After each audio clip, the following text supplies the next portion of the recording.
Forget about the stories you've read in history books. Our food customs are our most direct connection to the world of the past.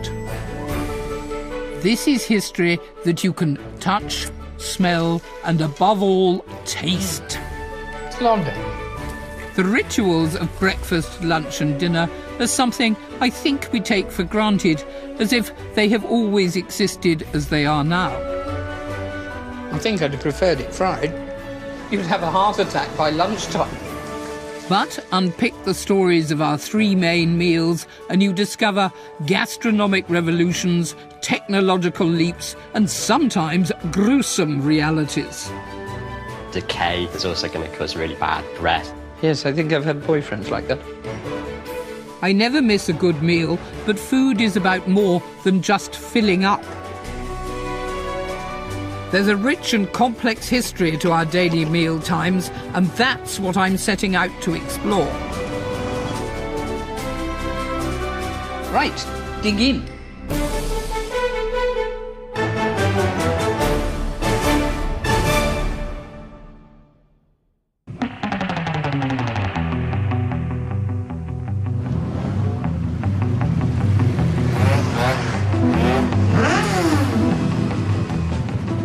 Of all our daily meals, the first of the day has the most mysterious history. The origins of some of the best-loved breakfast ingredients that I'm going in search of are buried deep in our collective past. But I want to start with what we think of now as a traditional breakfast, and so I've come to the kind of establishment where it still takes pride of place: the British Caff. In this case, a biker's caff. The so-called English breakfast, or full English, is our best-known contribution to international cuisine. This is, I suspect, what most of us think of as the quintessential morning meal. But there's something unexpected going on here, because this isn't the start of the working day, it's the end of the week. So, Friday night in a biker's cafe, what could be nicer? And you're having a full English. You can't beat a full English, especially after a long ride. It's not only a meal that you can eat in the morning, you know, you can eat it pretty much at any point during the day. And I don't believe that they say it's unhealthy for you. I don't believe that either. But do you ever have it for breakfast? Most weekends we'll have a fry-up of some kind.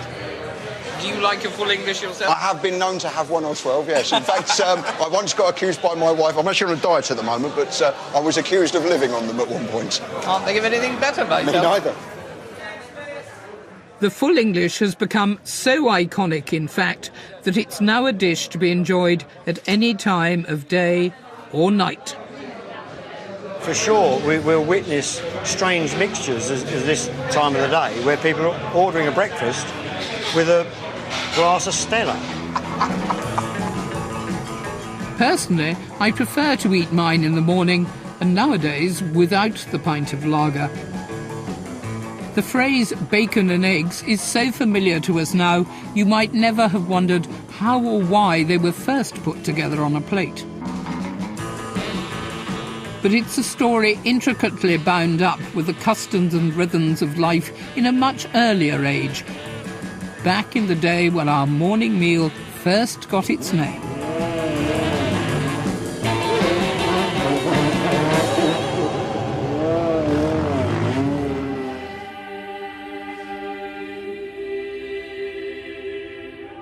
In the Middle Ages, the Catholic Church determined what you could eat and when. One of the most important rules was that no one should eat until after morning mass. Only then could you break your fast. We also have the clergy to thank for creating the combination of bacon and eggs, although it came about almost by accident, because for roughly half the days of the year, the church forbade people to eat meat at all. On the days when you couldn't eat meat, you would have to face something like this. Yeah. What's this? Well, this is salt fish which has been prepared in a manner that would have been common in the Middle Ages. So it's saltfish which has been soaked and served here with mustard and honey.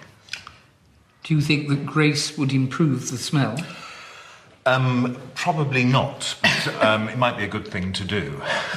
Bless us, O Lord, and these thy gifts. Father Tim Gardner is a member of the Dominican order, which was founded in the 13th century. And he is something of an expert on medieval religious strictures. Actually, it's better than it looks.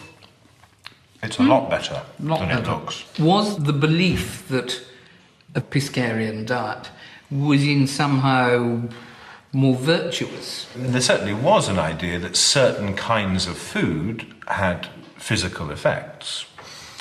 And, we know that's true nowadays. I mean, it's not such a strange idea. Chocolate, double cream, they make you feel happy. That's the serotonin. Absolutely.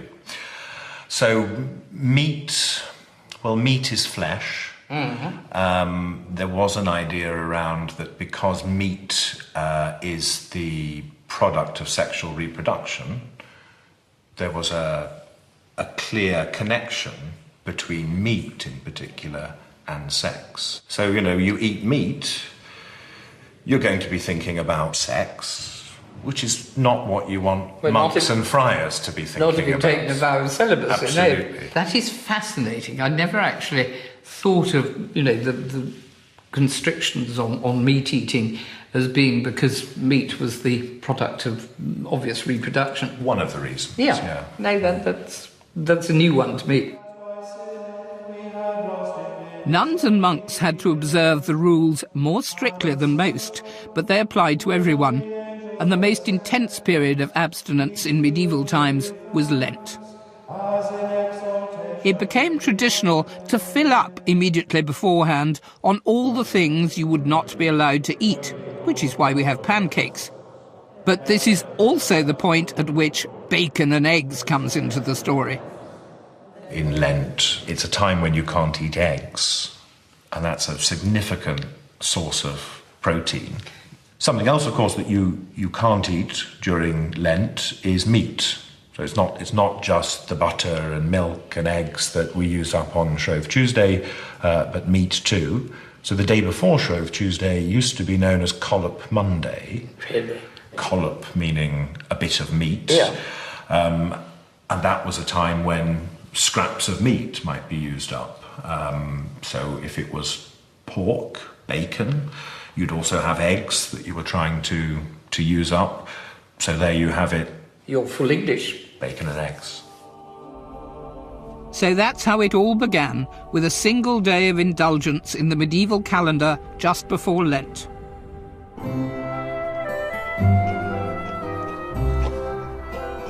But why have bacon with your eggs and not some other kind of meat?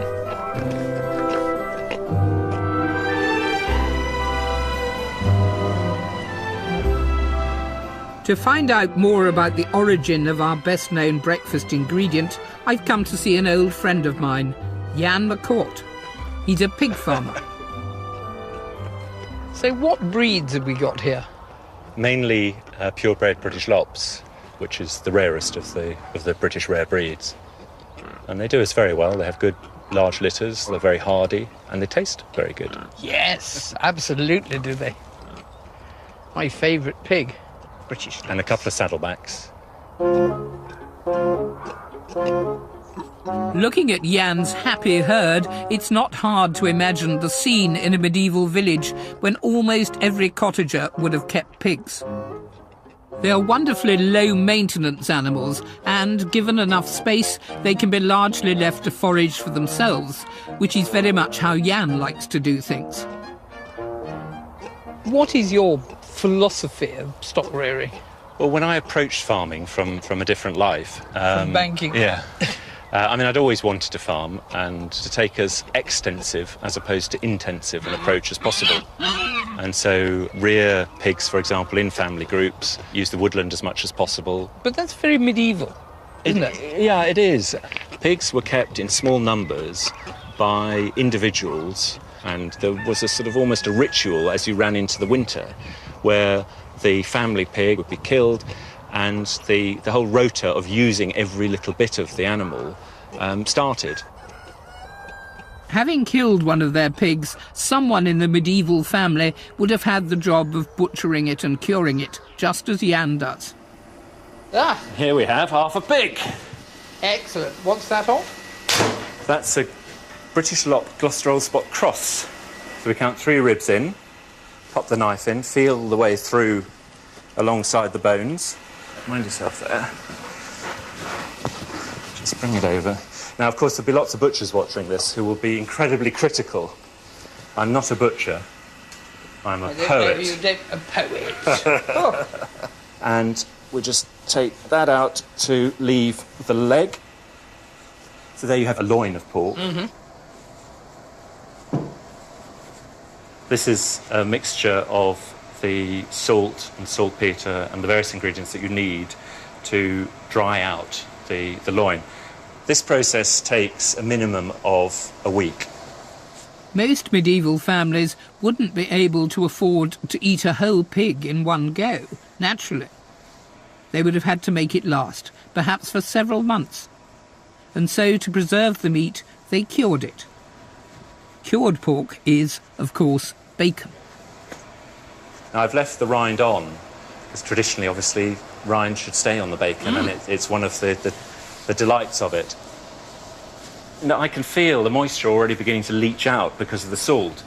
So normally that would have been done actually in a container, and then it will go into the tub and you turn it every day for a week. So do you have one you cured earlier? I have. We'll nip over to the kitchen in a minute, and I've got it all sliced up and ready for us to get the sizzle going.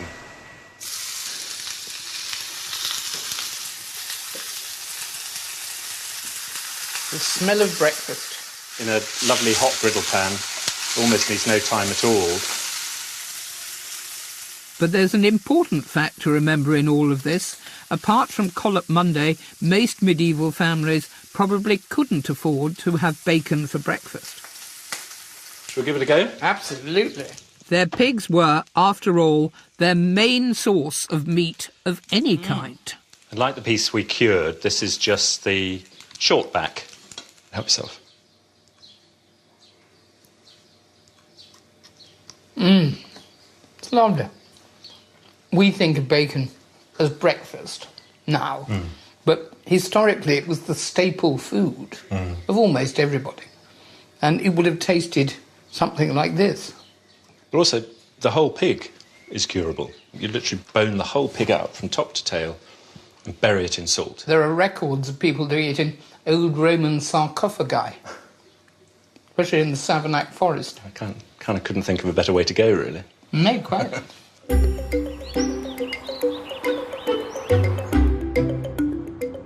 Bacon, in fact, only became associated with breakfast in the 17th century, an age of relative prosperity when people were no longer so tied to the land. Which leads me to wonder what, if anything, do we know about our earliest breakfast customs?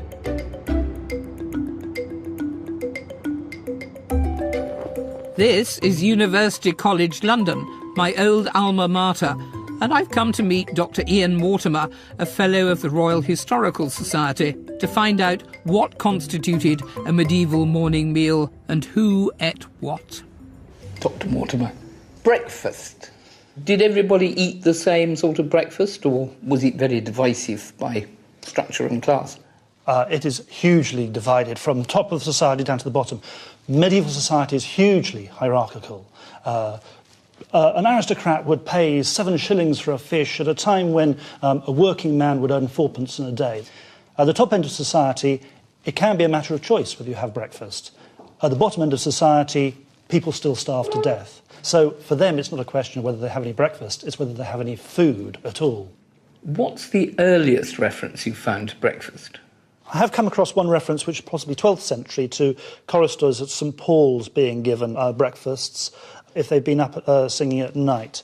And that's quite specific in bread and ale. What's the first aristocratic reference? As far as I can see, it's 1297, when the Countess Jeanne de Valence is recorded to have had breakfast. And it's not just a little breakfast for her, it's for her whole household, which may well have been as many as 100 people. She also had 20 poor people along. So this was a big breakfast and clearly a certain degree of ceremony, much more like a formal dinner. So it seems that if you were part of an aristocratic household, breakfast came with the job. And the more extravagant the lord or lady was, the better the breakfast. By far the best account of what aristocrats might eat for breakfast, and everybody else in their household who is of a certain rank, comes from the Earl of Northumberland's accounts, which is 1512. And to give you an idea of what the Earl of Northumberland and his lady might sit down to, first a loaf of bread in 2 trenchers, then 2 manchets, which is very high quality white bread, a quart of beer, so a couple of pints to begin with, a quart of wine, because of their status, of course, half a chine of mutton, or else a chine of beef. And I mean, beef has always been the favourite food of the English aristocracy. In fact, I notice Edward IV also having beef for his breakfasts. So if you could afford it, then you could eat pretty well. Breakfast in a 16th century aristocratic household, then, was likely to be a substantial meal.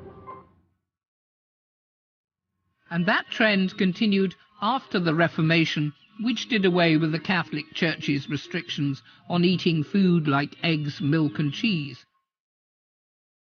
Before long, recipes for dishes like scrambled eggs began to appear, and even boiled eggs were a novelty.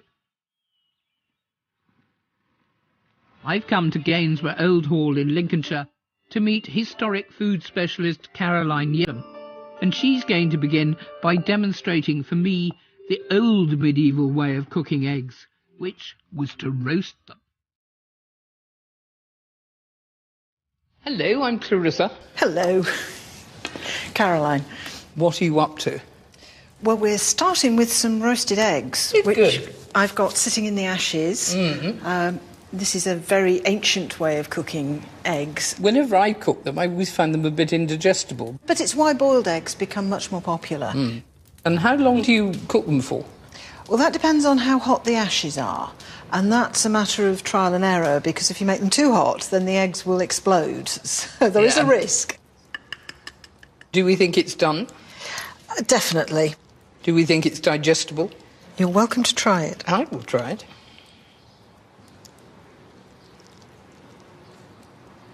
Not bad at all. Oh, good. Not bad at all. I think I'd have preferred it fried, but...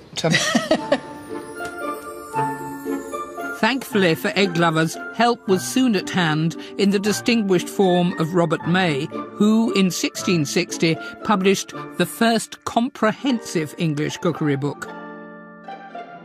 The accomplished cook contains over 1,000 recipes, including instructions on fried eggs, an early form of scrambled eggs, and 21 kinds of omelette, a recently imported French dish.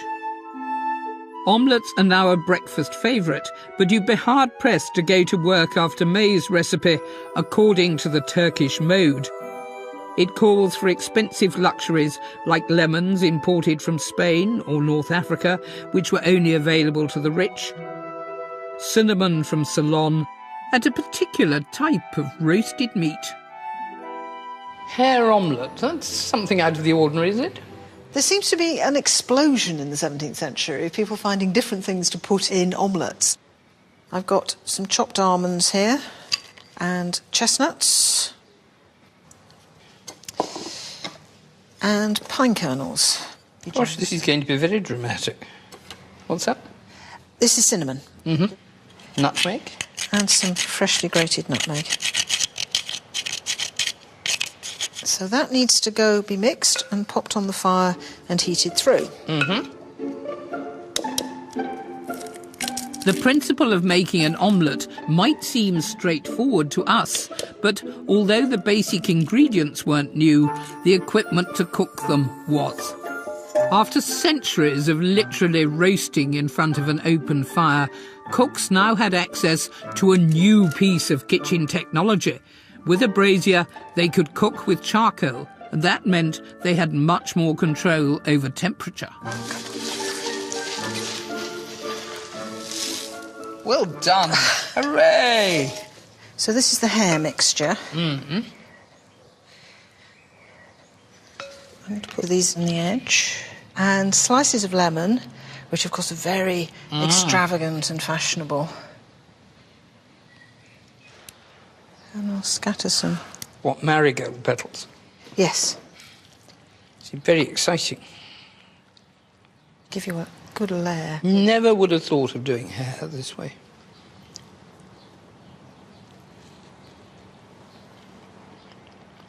Gosh, that's nice. Gosh, that's really, really nice. I love all the different nuts as well as the hair. Wouldn't mind another one of those. Robert May's omelette is almost certainly too elaborate to have been an early morning dish, but it shows how enthusiastically our cooks took up those basic recipes we now think of as breakfast food. And when it came to eggs at breakfast, a physician of the time, Tobias Venner, urged restraint. Venner's medical book on The Right Way to a Long Life was the first to use the word obesity, and he recommends for breakfast just a couple of poached eggs together with some bread and butter and a good draught of claret.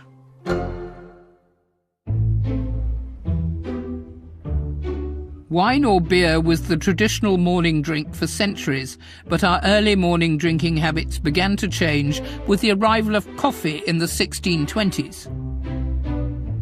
Before coffee became a breakfast pick-me-up, it was a social drink served in coffee houses, which first appeared in the 1650s. But it was tea imported from China and first sold publicly in 1657 that was adopted more quickly as a domestic drink, not least because it was easier to prepare. Tea was certainly the beverage of choice in this London household when it was the home of Dr. Samuel Johnson, the renowned author and lexicographer. But, surprising as it may sound, tea drinking became a serious social concern during the 18th century amongst a certain class of persons. Tea. Thank you, how lovely. Would you like milk and sugar? As historian Jane Pettigrew explained to me. Now, we're in Dr. Johnson's house, and he was a man who was, without being harsh, addicted to tea. He called himself a shameless and hardened tea drinker, and he drank it right through the day and well into the night, I think. Not everyone was quite so keen on tea, were they? No, it's interesting that as the labouring classes began to drink more tea, some people seemed to thoroughly disapprove. And you wonder whether it was because they really seriously thought tea was bad for people, or because they disapproved of it being brought down into the lower classes. This was an aristocratic drink, a luxury drink, an expensive beverage. How dare these people drink tea? But some quite prominent people wrote very serious tracts against tea drinking. So Jonas Hanway, social commentator, decried the fact that chambermaids and housemaids were losing their bloom because of tea drinking. So this was quite an argument that was rattling around in the background at the same time as other people promoting tea as a very health-giving beverage. So by what date would it have become regular at breakfast or more normal at breakfast? I think probably by the late 1740s, 1750s, it's beginning to appear at the breakfast table, and breakfast rooms are actually a separate room in the house, so that this was where you went in the mornings to actually have your breakfast tea. The arrival of the breakfast room, the breakfast table and breakfast tea completed the picture of the morning meal as we might recognise it today, although with rather more niceties than we have now. So, tea and breakfast. Yes, here we are at the beginning of the 19th century, and tea has taken its place at breakfast as the recognised drink. And the soft-boiled eggs are particularly relevant because the first reference anywhere in literature to a soft-boiled egg is in Jane Austen's Emma. When Mr. Woodhouse is proposing to Mrs. Bates that she should have a soft-boiled egg. Searle understands the boiling of an egg better than anyone. I would not recommend an egg boiled by anyone but Searle. So how do we know these are the sort of things that Jane Austen and her contemporaries would have been eating at breakfast? Literary references. I mean, wonderful source. The boiled eggs in Emma, the brioche in, I think it's in Northanger Abbey, where she said, I wish you would not talk so much about the French bread that is served at Northanger. And that, of course, would have been the French brioche, bread. Yeah. And literary references seem to infer that it was a stretched meal. Just suited your lifestyle, I suppose. But then also, of course, breakfast parties became very fashionable and started at 10 and ran through till 3, 4, maybe 5 o'clock in the afternoon. So not breakfast at all. No. But a party, a major all-day party. How funny, over breakfast. Now, that's something that could catch on again. Yes. But the offerings of a Jane Austen breakfast party are mere morsels compared with that most lavish expression of our morning meal, the English country house breakfast. Country houses were important fixtures in the aristocratic social circuit, and parties based around shooting or hunting might last for days or even weeks at a time. Chatsworth House in Derbyshire is a monument to the most refined kind of country living, and it's a place where, in the 19th century, the English breakfast reached new heights of extravagance. Christine Robinson is the current head housekeeper. She has worked here for more than 30 years, but her knowledge of the history of the house goes back much further.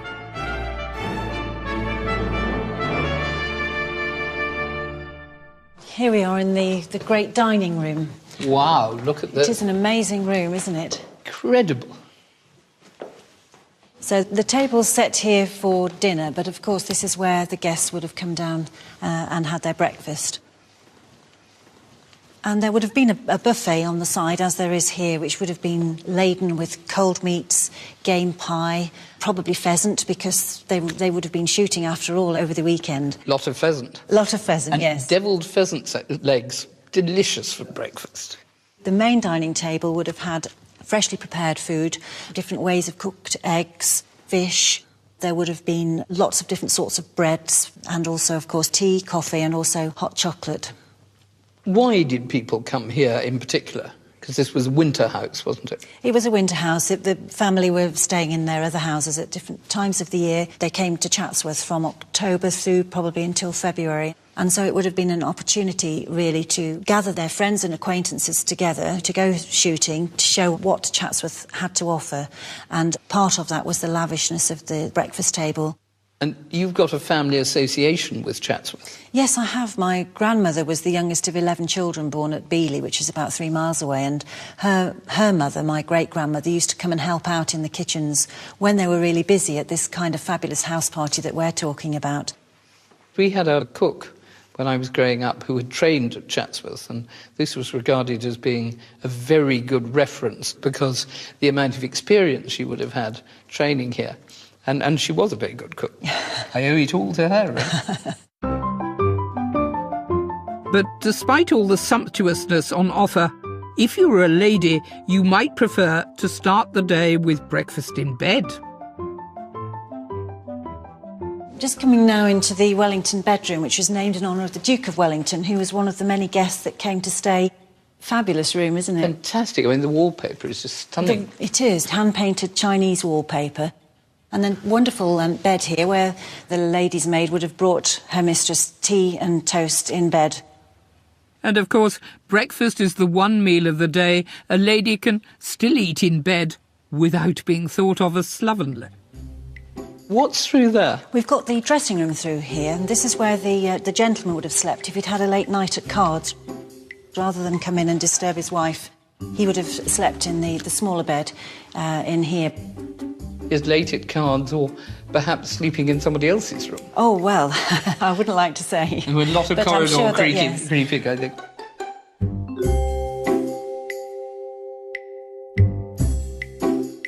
If the Chatsworth corridors did creak, they must have been at their noisiest in the days when the notorious Marlborough House set and the future King Edward VII were frequent guests. Hannah Obi is the curator at Chatsworth, and she's been making a study of the social life of the house. Althorpe, yes. Earl Spencer. Yeah, exactly. Chatsworth, of course, was famous for country house parties, with country house breakfasts as part and parcel of the celebrations. But tell me a bit more about the parties.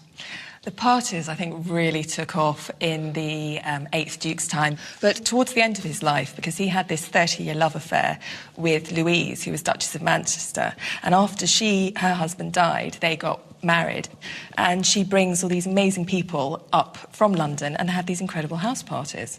So it really is the high point of Edwardian high-octane glamour.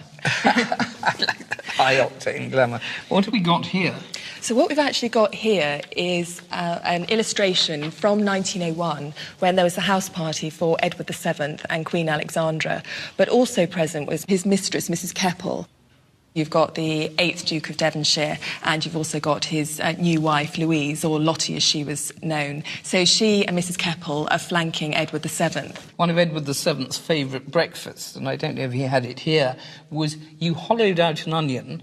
You boiled an onion and hollowed it out and then filled it with a dish of chicken livers cooked in cream and brandy. Put it back in the onion, put the lid on, just gave it a little longer in the oven, and then he would have that for breakfast. I just can't imagine having that for breakfast. But then, when you think about how many pheasants he was going out to shoot when he left at about 10 o'clock in the morning, that might actually make a bit of sense. We've got a wonderful photograph of him just on the back of a pony, sort of going over the moors, looking very, very heavy going, I think it was. Yeah, so maybe that's why he needed a good breakfast in the country, but I'm not sure so much in London what his excuse would have been. I think gluttony. All the same, Edward VII's hugely indulgent breakfast was very much in keeping with the spirit of the age. A recommended menu for a large party would typically have more than 24 hot and cold dishes, including such delights as eggs in aspic, cookie of shrimp, hashed venison, and broiled pigeons. I've chosen a very particular Victorian breakfast speciality, and I'm going to ask Chatsworth's current head chef, Dan Brazil, to cook it for me. Hello, you must be Daniel. Hello. Hello. I've got a chore for you. OK. I have here a rather strange book by an anonymous Victorian gentleman called Major L, and he gives breakfasts for large parties for the month of August. Kidneys, lobster, and a sole Colbert. Ah, sole à la Colbert. In Francatelli, chef to Queen Victoria, he gives a recipe for sole à la Colbert, which is sole fried, and then you take the bone out, stuff it with maître d'hôtel butter, pour over some maître d'hôtel sauce. Seems like a lot of butter for breakfast, so... Well, over to you. Do you not have a cooked breakfast? I very rarely have time for a cooked breakfast these days. I don't think many people do. Maybe a treat on a weekend, on a Sunday, or perhaps the birthday if the wife's feeling generous. So I've got some seasoned flour here. So you've rubbed it over with flour, and you're painting it with the beaten egg. We're using lemon sole today. I'd imagine that Queen Victoria would have had Dover sole. And then you're going to dip it in some breadcrumbs, fry it in very hot lard or frying fat to swim it. So swimming in fat. And he says cook it until it's well done. I mean, I wouldn't cook a fish until it was well done. When done, cleverly, we're relying on you to be cleverly, remove the backbone without deforming the fish. Coming. Look at that. I'm most impressed. Finally, we're told to fill the fish with 2 ounces of maître d'hôtel butter. That's butter with chopped parsley and onion. And then serve it with maître d'hôtel sauce, a white sauce made with another 2 ounces of butter. Sole à la Colbert. Amazing. Extraordinary to think they ate that for breakfast. You'd have a heart attack by lunchtime.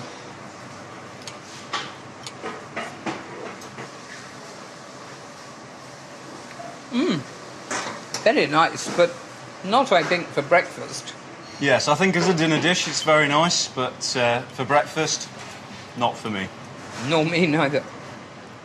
And in case you're wondering, a dish of sole à la Colbert comes in at a little over 1,800 calories. The perfect start for a day on the moors? Well done. In the meantime, throughout the 19th century, our cities were growing and a new middle class was emerging. They may not have had country estates, but they did want a few luxuries to go with their bacon and eggs, and so they went shopping. And there was one establishment that prided itself on knowing exactly what the right sort of person should have on their breakfast table.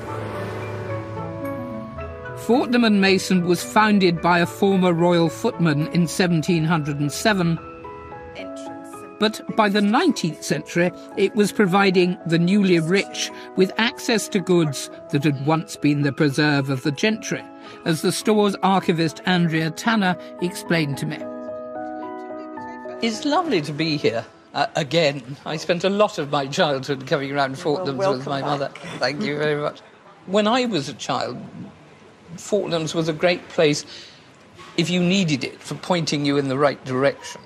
Yes, I think the shop has always had an educative role. When the shop began, its customers were only the aristocracy and the landed gentry.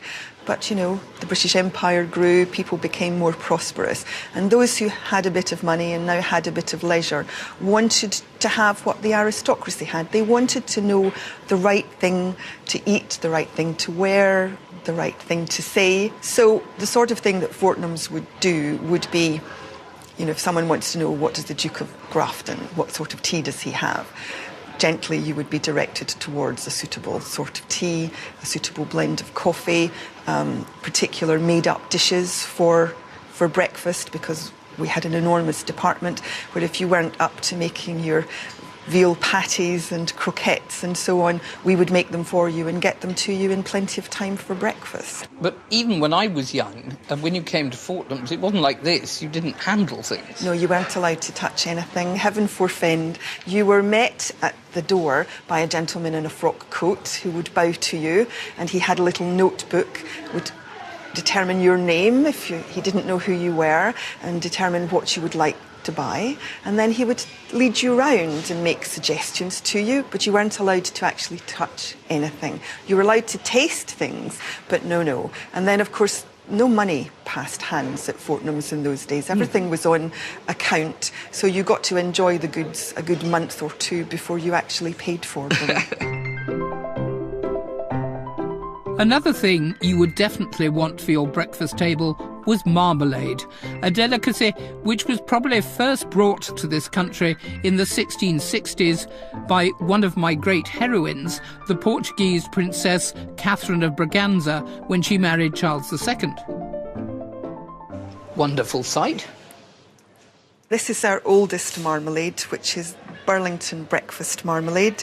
You can see the peel in there, and this was made for the first Earl of Burlington and made to a recipe that actually was his chef's recipe. So we were given the recipe in the 1730s. Have you always sort of made marmalade and served it? No, we haven't. It wouldn't have occurred to us to make marmalade because our customers had staff who made homemade marmalade.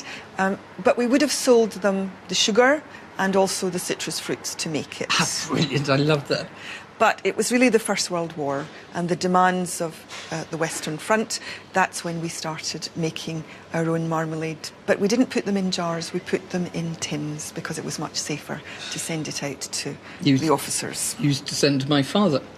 I have letters, or had letters, you know, which say things like, oh, I need some more marmalade, or that fruitcake was particularly good, you know, that Fortnum's one. Can you send me another one? Excellent. Well, he was in good company because Clemmy used to send Winston Churchill marmalade from Fortnum's during the First World War. Throughout the Victorian and Edwardian eras, the country house breakfast was the model of early morning refinement, and the Victorians, in particular, kept on inventing and adapting new dishes.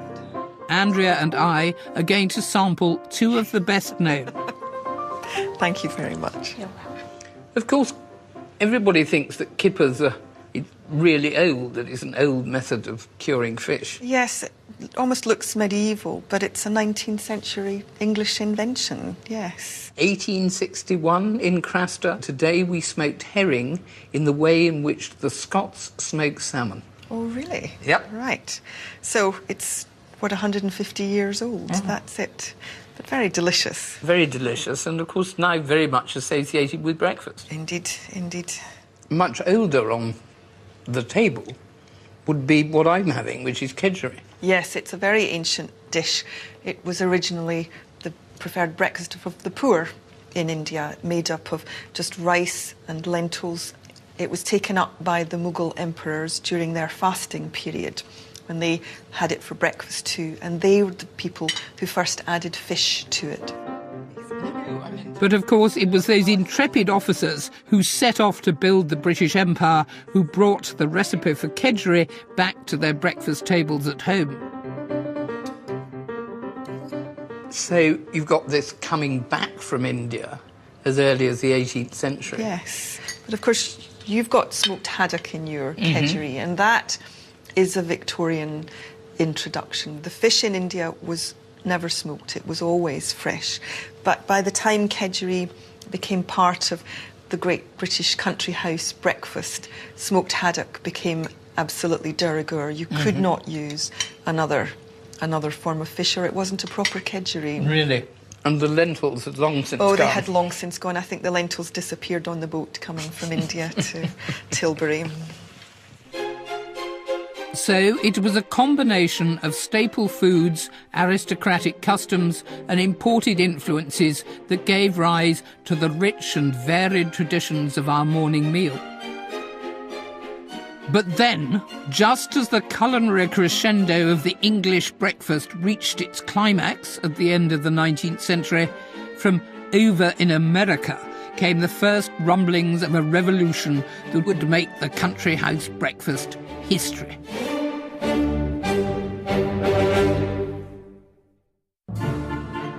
The man in the hat is Dr. John Harvey Kellogg. His name is synonymous with the best-known breakfast cereal in the world, although it was not the first. Today, cornflakes of all brands are a breakfast staple, but they were conceived as part of a much grander scheme to convert us all to vegetarianism. Dr. Kellogg pursued this aim with evangelical fervour because he was a member of an energetic new Christian church, the Seventh-day Adventists, who interpreted passages from the book of Genesis as an instruction from God that mankind should not eat meat. Like many of history's most important moments, the invention of the cornflake in 1894 was an accident.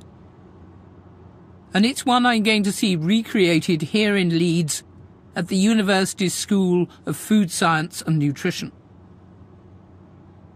Dr. Kellogg and his brother Will had been working with wheat rather than corn, and these three young students, Callum, Zach and Charlotte, are going to repeat the experiment for me. So, Callum, what have we got here? This is the raw wheat grain, which John Harvey Kellogg actually made his first flake from. Everybody knows he was famous for using corn, but his first experiments were with wheat. And it's quite hard. It is very hard, and in its raw form, you can't really do much with it with regards to eating. And so this is it soaking, is it? Yes, it is. The grain will take up some water and it will hydrolyse some of the starch and soften it a little bit. And this is typically kept at approximately 5 to 15 degrees overnight. After soaking the wheat grain, the Kellogg brothers boiled it for 1 hour. And then they dried it again, which is where Zach takes over. And how does this dry them? Hot air just passes over the top of them, and that just helps remove some of the excess moisture that you've got built up on the surface. So it's a giant hairdryer, really. It is a giant hairdryer. Initially, one of the problems faced by the Kellogg's brothers when they were producing the first wheat flakes was that if there was too much moisture, when they put them through the roller, it just smushed into a horrible mass and a bit of a sludge. And if they're too dry, after this, if we dry them too much, then when you roll them through, they'll just crack like hard bits of rice. Oh, really? So we'll just pop the dryer on now. The Kellogg brothers didn't have a hairdryer, naturally, and they struggled to get their grain to the right consistency. Until, that is, they accidentally left a batch standing for several hours. By the time the brothers noticed their mistake, the grains were mouldy, but they were also the perfect consistency for rolling into flakes, as these are now. Now we've laid them all out on the sheet, it's just time to cover them over and then pass them through the roller. And that's my job. Just goes round and Just through. like an old-fashioned mangle. Yeah.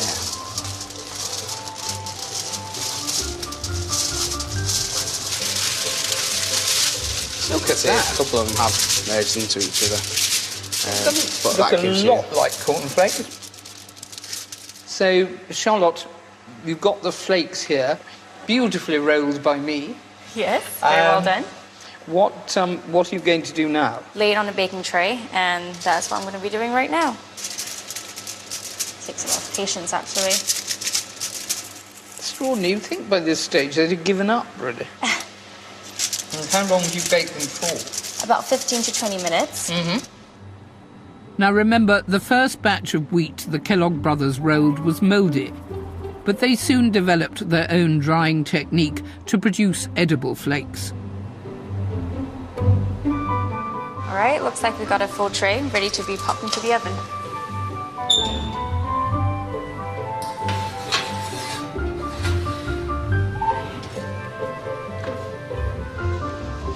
All right, so these are nice and warm right out of the oven. If you would like to give a taste.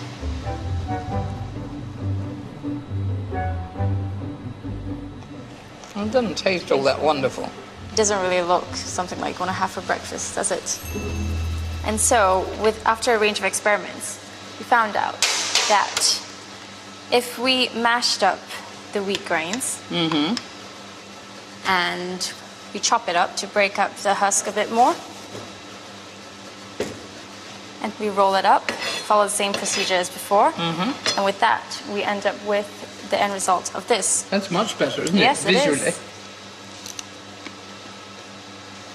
And actually tastes considerably better.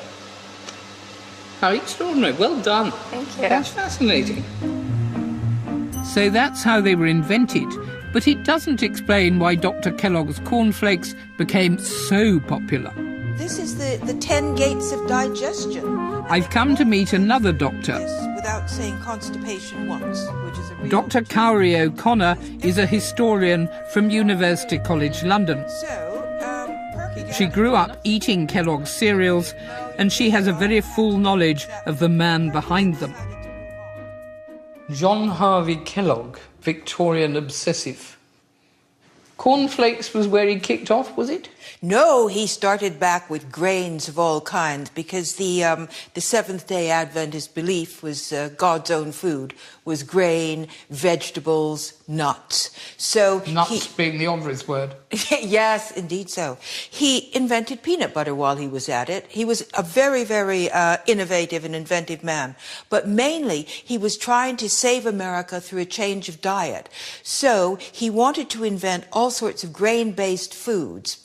And he was particularly challenged by breakfast, because it was the beginning of the day and the beginning of the digestive cycle. And he wrote a wonderful book called The Itinerary of a Breakfast, where he charts breakfast as it goes through the 10 gates of the body and exits. And he thought that nature should provide the perfect laxative in the way of grain. So from the beginning, he was always trying to develop good grain-based ways to start the day. But the Victorians were completely obsessed with their bowels and constipation and regularity. It was the thing of the age. Well, absolutely, and he prime among them. He also began to think that oatmeal porridge, cooked porridge, which was the great Victorian standby, was no good because it gets stuck on its way through the 10 gates of the body. So what was really needed was something that was quick, easy, and cold. The testing ground for the cornflakes recipe that Dr. Kellogg and his brother devised was the Sanitarium, a health spa in Michigan that the doctor managed. It was the guests here who were the first to try the original cornflake in 1895. So this is the foundation of the Kellogg's empire. These golden flakes of corn, very, very light. Now, when they first did the cornflakes, they were slightly tasteless. So one day, when the doctor was on a trip, the brother decided to improve on the recipe by adding malt and sugar to the flavoring. This is the cornflake we have now, transformed it, instant success, but the doctor never ever wanted to sell any of these cereals. He just wanted to let them be for the people in the sanitarium and do them by mail order. And the brother said, "My God, we could make a fortune. Why don't we sell them to the world?" And they fell out. The decision to sell cornflakes as a product drove a wedge between the two Kellogg brothers. It was the younger one, Will Keith, who founded the cereal company in 1906 and became a multi-millionaire. The principle of adding sugar to cereals to stop them tasting like horse food, as Will Kay once said, created a breakfast bandwagon. The doctor's idea of an unadulterated grain-based meal was transformed into a whole range of products, some of which the Kellogg Company found could be marketed very effectively to children. And this is their masterstroke. Frosties. Yes, with Tony the Tiger. One of the most iconic characters ever created for anything, the king of the breakfast table. Great. Right, that's it. Compare this, which is a sugar-covered cornflake, to the standard cornflake. Well, this is twice as heavy. Yeah. It must be the sugar, but there we are. And the child is going to want to rush for the sugar. Absolutely. Sugar Frosted Flakes, as they were known in America, were launched in 1952, but the sweetening of cereals didn't stop there. 6 years later, an even more tempting, child-friendly product appeared. Cocoa Pops. So you not only have something that's sugared, but you have it with cocoa. And then you put on milk, and it turns into chocolate milk. I mean, who can resist that? And think of what the doctor is saying by this time, spinning in his grave like a turbine, I should think. I don't know that I agree with the doctor's prognosis that everyone would benefit from a grain-based laxative. All the same, even though there's less sugar in many Kellogg cereals now than there used to be, I have to say a sweetened cereal for breakfast isn't for me.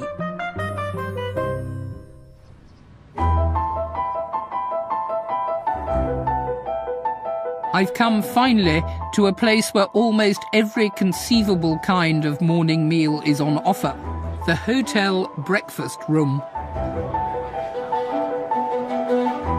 I'm meeting writer Tom Parker Bowles, a food lover after my own heart. Morning, Professor. Ah, Tom, how are you? Lovely to see you. Right. Breakfast. Absolutely. Yes. I wonder if you want. There, you have that one. I've asked Tom to join me to reflect on what has happened to our idea of an English breakfast. Duck eggs for the soldiers. Thank you very much. Bacon and eggs, sir. Thank you very much. Welcome, sir. So very traditional, Tom, bacon and eggs. I think bacon and eggs is one of the great breakfast combinations of all time. Pig and egg. Sublime. And it's the, bacon is a great British art, isn't it? What was that lovely thing? The hen is involved, but the pig is totally committed. But this is a proper breakfast. It provides you with... admittedly, I'm not off now to go and work the fields or go down the mine or anything particularly physical. But this, to start a day with a breakfast like this, puts you in a good mood. Whenever I go away and stay at a hotel, I always have the full English, because it's something quite wonderful and glorious. And do you think when people go to hotels, even people who don't normally eat breakfast, that they'll have breakfast? Yes, it is. It's luxury to have breakfast now, I think, to have a cooked breakfast. If you're obsessed with fats and meats and all that sort of stuff, well, you're not going to get any pleasure out of anything, are you? But, yeah, my wife never eats a cooked breakfast, but if we go somewhere, she'll always have it. I saw the most extraordinary thing the other day. There was a Frenchman sitting in the hotel where I was, and he had a plate of bacon, and a couple of boiled eggs turns up, and he breaks open the boiled eggs and scoops them on top of the bacon and eats them. And I said, why are you doing that?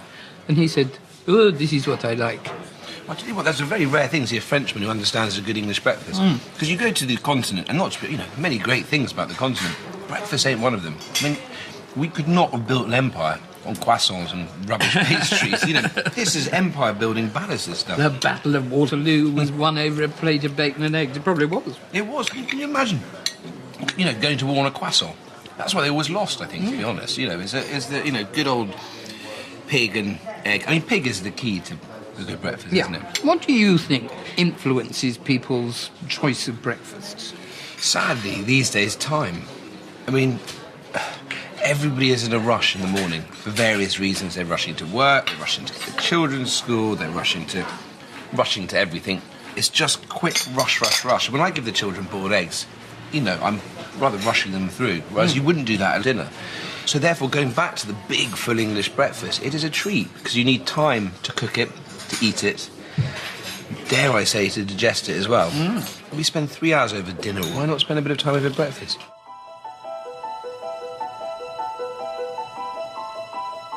Breakfast cereals have been around for more than 100 years, but I prefer our older cook traditions, although maybe not so la la Colbert. Like all good food, a good breakfast comes at a cost. And, as much as anything, the real cost these days is time, which is perhaps why we mostly restrict our morning indulgences to when someone else is doing the cooking.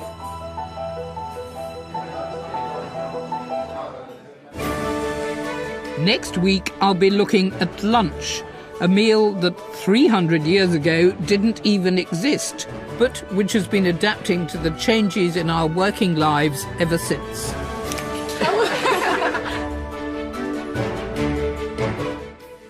And the glorious food season continues here on BBC4 with Michelle Roux's profile of Escoffier in the first MasterChef at 9 on Monday, and that's followed by the chef who conquered New York. Meet Paul Leibrant on Monday at 10. Next, though, brand new comedy coming up with Getting On.